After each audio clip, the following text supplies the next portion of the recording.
The legend of the 7 gates of hell has captivated the imaginations of many, its tales of horror and the supernatural spreading like wildfire.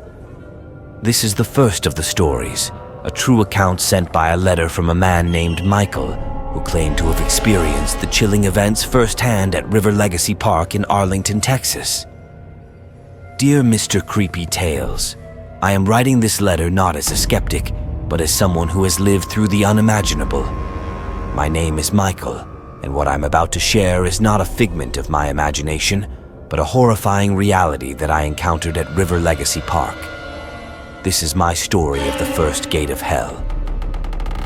It all began on a crisp autumn evening. My friends and I, eager for an adventure, decided to explore the local legends of our town. We had heard whispers of a place deep within River Legacy Park where strange things happened, a place called Hell's Gate. The stories varied, but they all had one thing in common: a warning to stay away. Being young and curious, we dismissed these warnings as mere superstition. We gathered at the park entrance, armed with flashlights and a sense of bravado. As we made our way deeper into the forest, the path became less defined, swallowed by the dense underbrush and the encroaching darkness. The trees, gnarled and ancient, loomed over us like silent sentinels.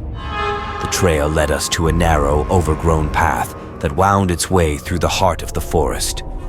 The further we went, the quieter it became, as if the forest itself was holding its breath.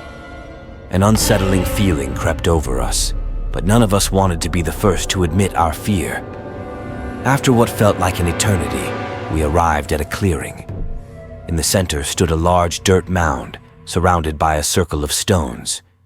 The atmosphere was oppressive, the air thick with a sense of foreboding. This was Hell's Gate, the place where Union soldiers were said to have been executed during the Civil War. We stood in silence, the weight of the place pressing down on us. I felt a chill run down my spine as I stepped closer to the mound. The ground beneath my feet felt different, softer, almost as if it were breathing. As we stood there, contemplating our next move, we heard a rustling in the bushes. We turned our flashlights towards the sound, but saw nothing. Then, out of the corner of my eye, I saw a figure, a shadowy form moving silently through the trees. My heart raced as I tried to make sense of what I was seeing. "Did you see that?" I whispered, my voice trembling. My friends nodded, their faces pale. We stood frozen, our eyes scanning the darkness. Suddenly, a low, mournful wail pierced the night. It was a sound that I will never forget, haunting, filled with sorrow and pain. Before we could react, the ground beneath the mound began to move. The stones surrounding it vibrated, and a cold wind swept through the clearing, carrying with it the unmistakable scent of decay. We watched in horror as ghostly figures began to rise from the earth, their forms twisted and contorted in agony. The apparitions floated towards us, their eyes glowing with an unnatural light. They were the spirits of the Union soldiers, their faces etched with the torment of their final moments. As they drew closer, I felt an overwhelming sense of dread. It was as if their pain and suffering were being transferred to us. One of the spirits reached out to me, its hand passing through my chest like a cold blade. I gasped, the pain unbearable.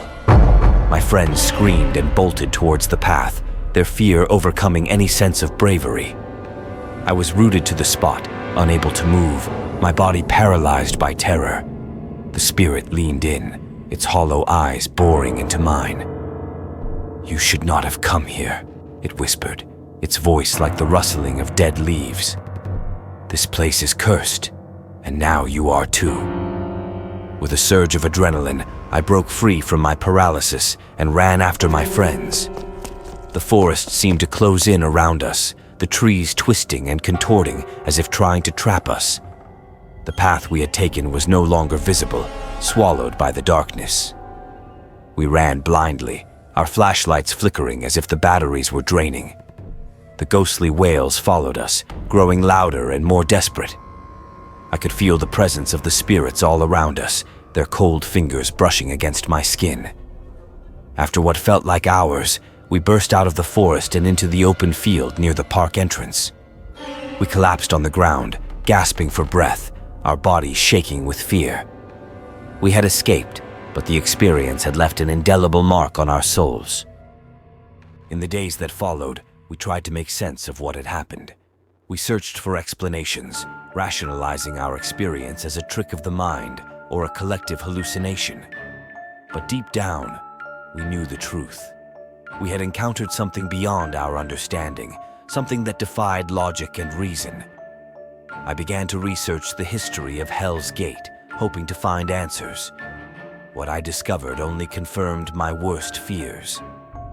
The legend of the 7 gates of hell was real, and we had stumbled upon the first gate. The executions that took place at River Legacy Park had left a stain on the land, a rift between our world and the next. As I write this letter, I am filled with a sense of urgency. The experiences we had at Hell's Gate were not just isolated incidents. There are other gates, each with its own horrors and tragedies. I can only hope that by sharing my story, I can prevent others from making the same mistake. If you ever find yourself near River Legacy Park, remember this: the legends are real. The spirits of the past are restless, and they will not hesitate to drag the living into their world of torment. Stay away from Hell's Gate, for once you enter, you may never return. Michael's letter serves as a chilling reminder of the supernatural forces that dwell within the darkest corners of our world. The first gate of hell at River Legacy Park is but one of many, each with its own tale of horror and despair. As the stories continue to unfold, one thing is certain: the gates are real, and they are waiting for those who dare to cross their threshold. This is the first story of the 7 gates of hell. Heed the warnings, for the journey through the gates is not for the faint of heart. Each gate holds its own secrets, its own horrors, and its own price.